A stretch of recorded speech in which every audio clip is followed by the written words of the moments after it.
Coverage here from Davos 2025. We've been getting you a whole host of global CEOs to give us a perspective on what the year looks like, but more importantly, what the trends will be to shape things for the global economy as we move forward. Joining us now is the global CEO of Bain, one of the world's largest consulting companies. Christophe, thank you very much for joining us here on CNBC-TV18. It's a pleasure to have you with us on the program. You know, I want to start by asking you about what you make of the read here in Davos in terms of confidence. We're picking up on a lot of optimism from CEOs today, but you know, what's driving that to your mind? Yeah, there is a cautious optimism, I would say, on the state of the economy and where it's going to go. And fundamentally, there's a few trends that are going to drive where the economy is going to go. Obviously, there's a lot of excitement around the opportunities that are driven by artificial intelligence and the next technology wave, and how that is going to enable fundamental transformation of companies. And that technology combined with the post-global world that we're going to be in, I think it gives a lot of optimism of the... You're not calling it a post-Trump world. No, it is a post-global world because it's a trend that has been going on actually for 5-10 years, where everybody tries to find their place in how do we play an international portfolio, and that creates opportunities. Every dislocation creates opportunities for companies, and that's where we're trying to support them.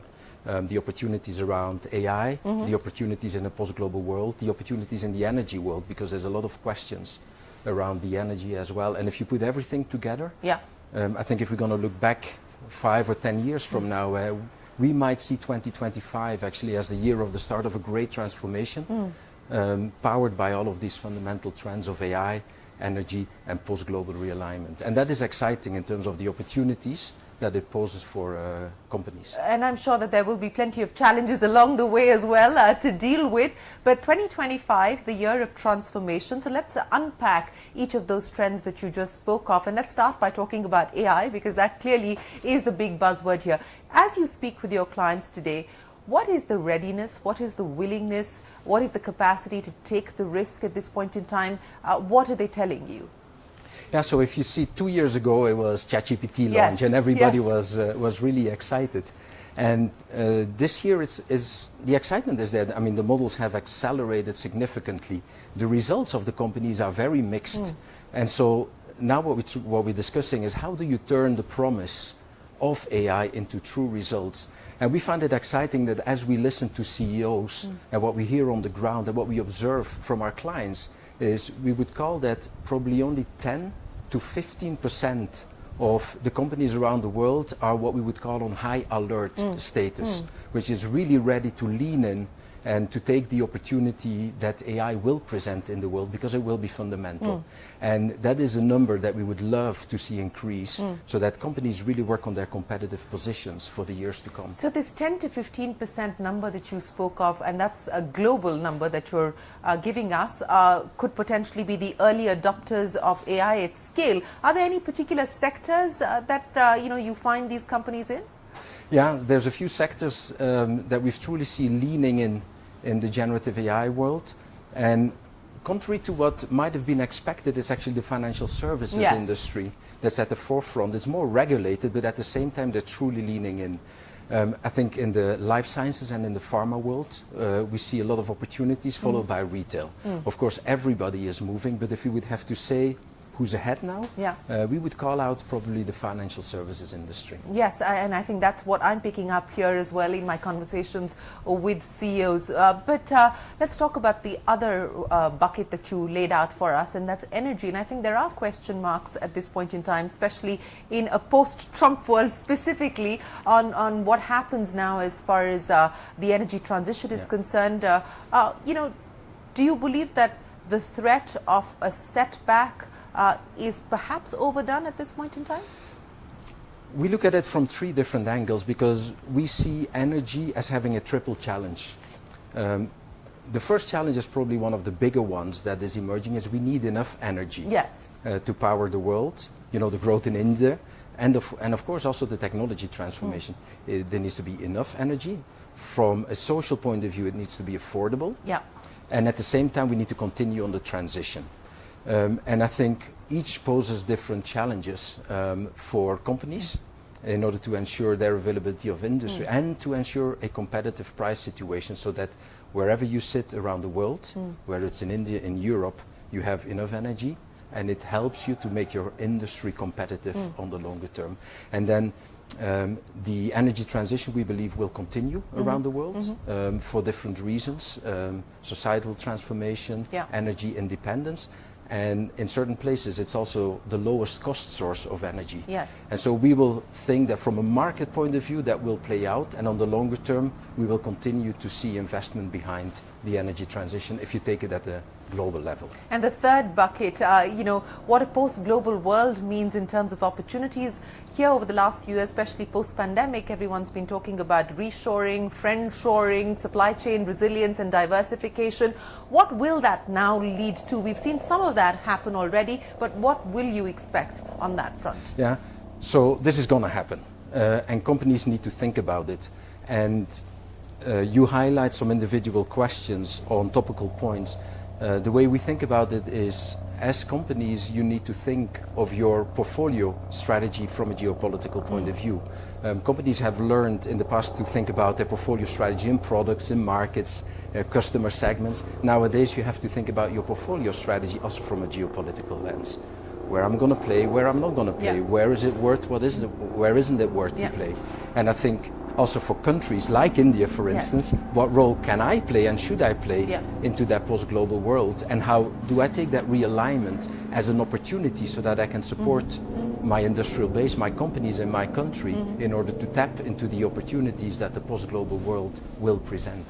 So let's talk about India then in specific. Where do you believe India finds itself placed to take advantage of some of the opportunities that you spoke of, in more generally and more specifically as far as Bain is concerned? It's also the country that is home to the largest talent base for you outside of the Home Office. So on both fronts, generally as well as specifically, what does India look like? Yeah, I mean, India looks great. Like, if you want to be in a position where you still have favorable demographics in the world, where you have an economy that's growing, structurally above 5%, and where you can tap into the opportunities of a post-global world more than almost any nation in the world, I think every country would sign up to that portfolio of opportunities that India is sitting on.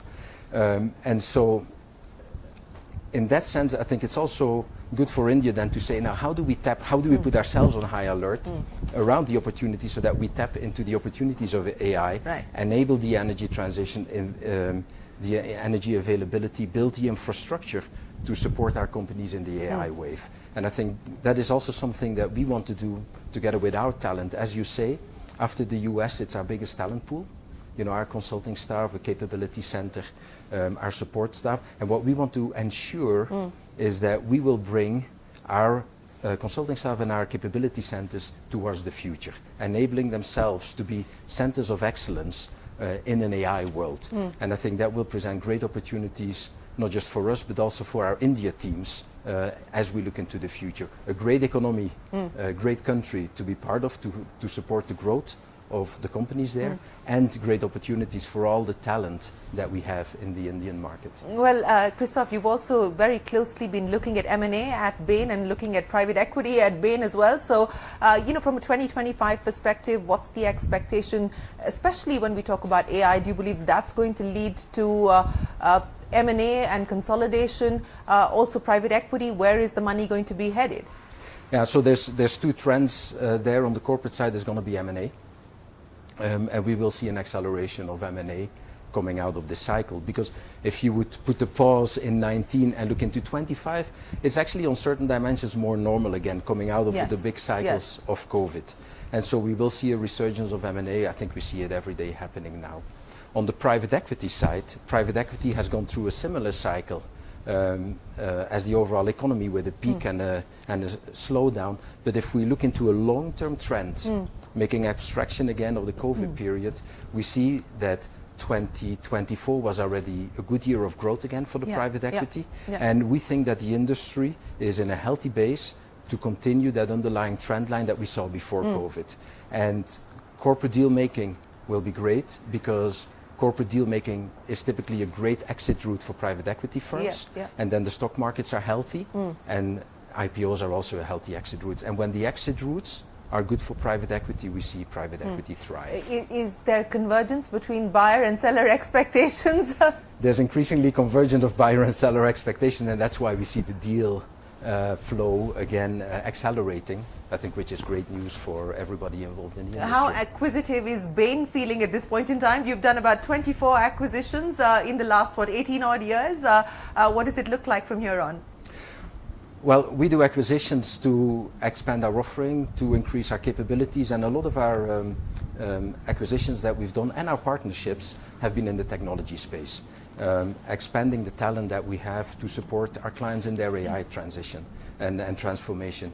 And we will continue to take a posture, because we are looking very optimistic towards the future in looking how we can strengthen our talent pool, strengthen our capabilities in a world of the great transformation, in a world of AI and technology. So if I were to ask you to give us a headline for 2025 for the world and for Bain, what would it be?